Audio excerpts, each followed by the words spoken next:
Para você que não quer passar perrengue, hoje eu vou te ensinar como contratar o fotógrafo para o teu casamento.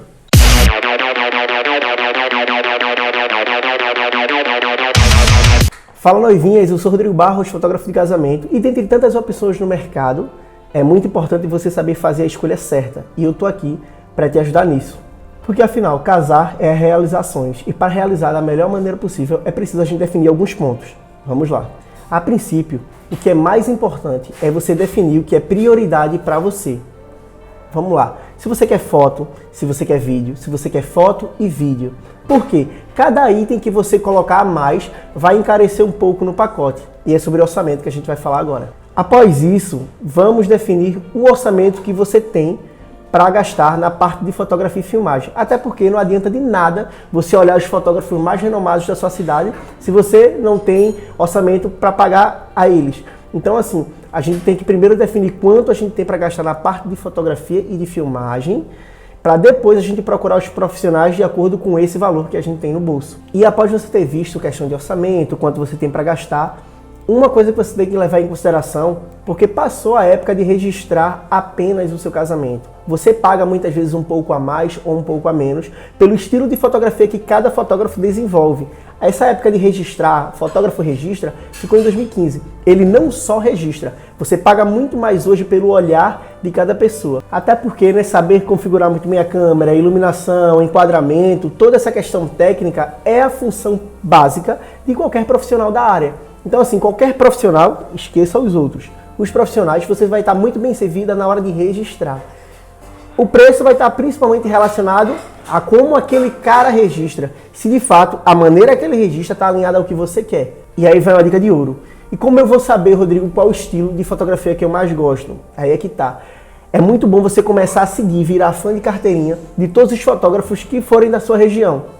Começa a seguir, acompanhar, manda mensagem, vira fã mesmo do trabalho do cara, começa a entender como ele trabalha e aí você vai começar a pensar, pô, eu gosto mais desse por esse motivo, esse por outro. E aí quando você vai poder definir, eu gosto mais desse fotógrafo porque ele tem uma luz diferente, é um pouco complexo no começo.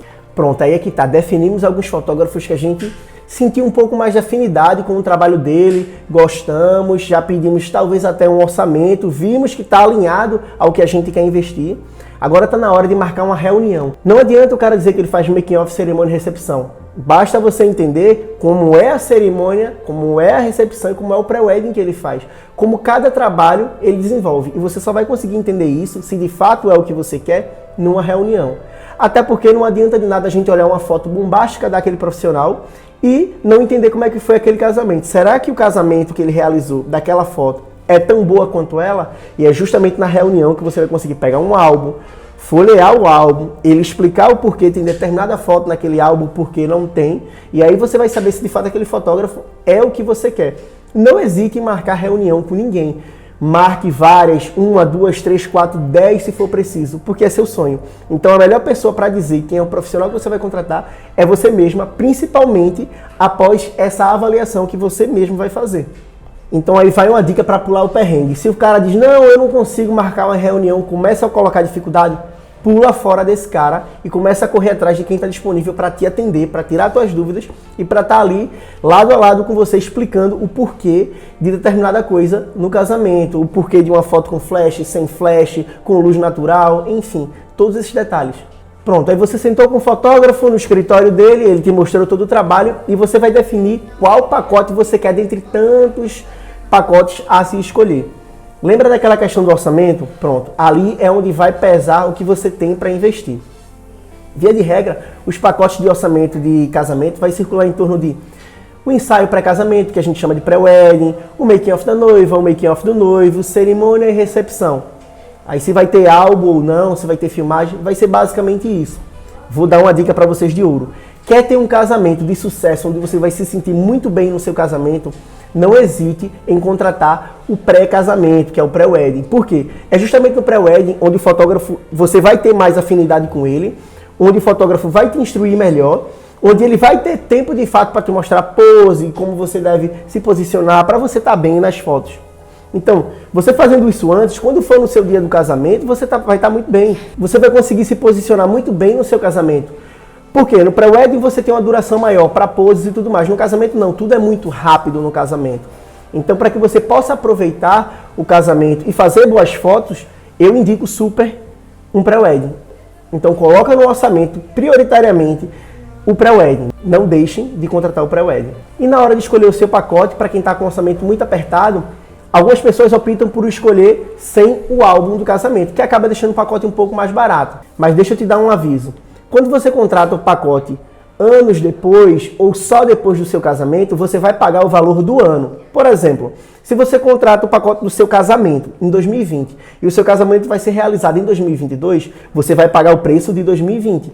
Mas se você for fazer o álbum depois por conta própria em 2022, você vai pagar o preço de 2022. E a gente sabe que os preços vão subindo anualmente. Os fotógrafos, em média, sobem o preço anualmente de 15% a 20%. Então, se for 2022, vale o cálculo. Pronto, definiu o pacote, o fotógrafo te mostrou como é que ele trabalha, explicou tudo, por que ele usa determinada luz, o porquê ele não usa, te instruiu sobre todas as coisas que tu tinha dúvida, vale perguntar, não deixe, como ele trabalha em relação às horas extras, a carga horária de trabalho dele. Tem fotógrafo que define, olha, eu trabalho de tal horário até tal horário. Passou desse horário, hora extra. Tem fotógrafo que não, que ele se preocupa com fazer um bom registro independente de hora extra ou não. Mas isso tudo tem que estar acertado, principalmente no contrato. E é sobre contrato que você não pode esquecer. Não adianta de nada você fazer uma reunião com o fotógrafo, ele dizer que tem tal e tal coisa e ele não colocar no contrato. É muito importante você sentar com ele e explicitar tudo isso no contrato, deixar tudo amarradinho para que vocês tirem todas as dúvidas e, de fato, quando tiverem dúvida novamente, conseguir olhar no contrato e ler o que determinado fotógrafo te prometeu.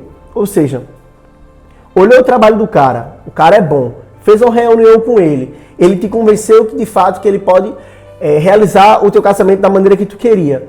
Você conversou com ele, fez o contrato, pronto. Agora você vai estar muito mais segura para fechar o contrato com esse cara. Agora uma dica bônus, que todas as noivinhas me perguntam, Rodrigo, quando, qual o prazo que eu devo contratar o fotógrafo para o meu casamento? Eu vou te responder da seguinte questão. Não sou fotógrafo, como qualquer outro profissional de casamento, é muito importante que você contrate com o máximo de antecedência possível. Por quê? Os melhores fotógrafos e os melhores profissionais, eles preenchem a data muito rápido. Então, quando você contrata com bastante antecedência, você tem a opção de escolha. Isso já é bom. E claro, lembrando aquela questão, quando você contrata um pacote com 2 anos de antecedência, você vai pagar o pacote do ano que foi contratado, mesmo você executando o contrato depois. Ou seja, você consegue realizar o seu casamento em 2022, 2023, com o preço de 2021. E isso é que é muito bom. Então, noivinhas, é isso. Espero ter ajudado vocês. Curtam e compartilhem isso aqui. Se você é noivinha ou se você conhece alguma noivinha, marca ela aqui nos comentários, tá bom? Compartilha, manda pra ela, porque essa dica vale ouro. E se você quiser saber alguma coisa sobre casamento que o teu fotógrafo não respondeu, pode perguntar aqui que eu vou te responder, tá certo? Essa dica serve para qualquer profissional. Então, na hora de você realizar sua reunião, independente de quem você escolheu, leva essas dicas com você, tá bom? Até mais!